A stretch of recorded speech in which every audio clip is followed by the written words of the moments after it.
स्त्री किती महान शब्द आहे ना, आणि किती वेगवेगळे नाते आहेत त्यामध्ये. स्त्रीला आदिशक्तीचं स्वरूप मानण्यात येतं. आपल्या संपूर्ण भारतामध्ये अशी शिकवण आहे.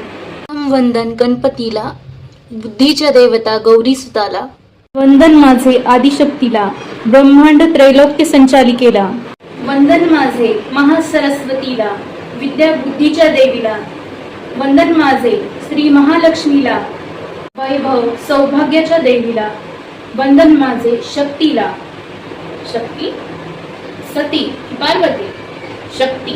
वंदन माझे शक्तीला, तेजपुंज महाऊर्जेला. नमन माझे जिजामातेला, जिने सूर्य दिला मराठी साम्राज्याला.